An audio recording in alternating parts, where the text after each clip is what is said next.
কেমন আছো আমার ছোট্ট ভাই বোনেরা? সামনেই দীপাবলি আসছে।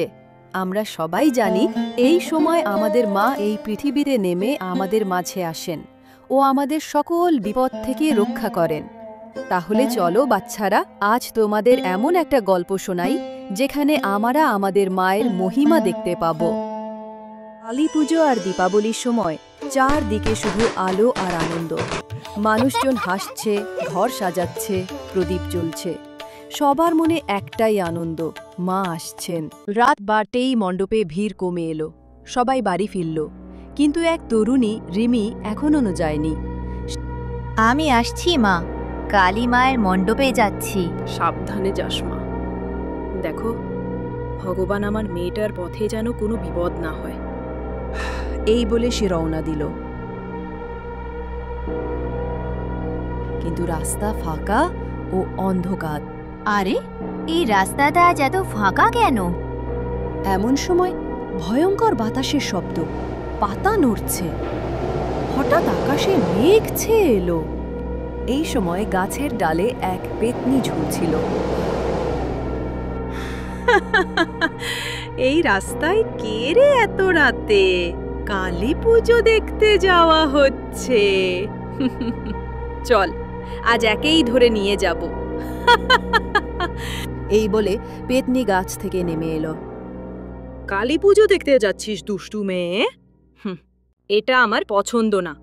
আজ তোকে আমি আমার ঘরে নিয়ে যাব। দিদি, দয়া করে আমাকে ছেড়ে দাও। আমি শুধু মাকে প্রণাম করতে যাচ্ছি। 1 বছর পর মা আসছেন। তোকে ছেড়ে দেব ভাবলি কি করে? রিমি কাঁদছে, হাত জোড় করছে, কিন্তু পেতনি ছেড়ে দিতে রাজি নয়। এমন সময় রিমি চিৎকার করে উঠল, মা, বাঁচাও আমায়! এই দুষ্টু পেতনি আমাকে তোমার কাছে যেতে দিচ্ছে না। এই পেতনি আমাকে ছেড়ে দিতে রাজি নয়। হঠাৎ আকাশ কাঁপিয়ে বজ্র, আলোয় ফুটে উঠলেন মা কালী। আমি মা কালী, তোদের মতো শত্রুদের আমি দমন করতে আসি। ওই দুষ্টু পেতনি তোকে আমার ভক্তদের ভয় দেখানোর সাহস কে দিল? কি ভেবেছিলে আমি তোমাকে দেখে ভয় পেয়ে যাব? তবে রে দুষ্টু পেতনি, এবার তুই মজা দেখবি। আমি এইসব কথাই ভয় পাই না।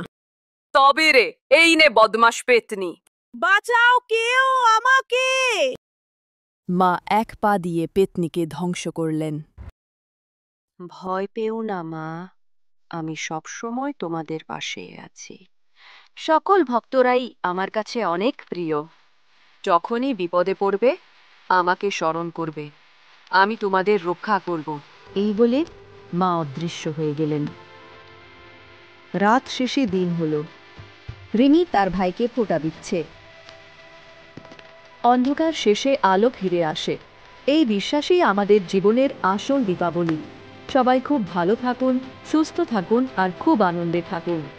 আর যদি আমাদের এই গল্প একটুও ভালো লাগে তাহলে আমাদের চ্যানেলটিকে সাবস্ক্রাইব করে নিন এই রকম মজার ভিডিও দেখার জন্য। ধন্যবাদ সবাইকে। আবার দেখা হবে এইরকমই কিছু মজাদার গল্প নিয়ে।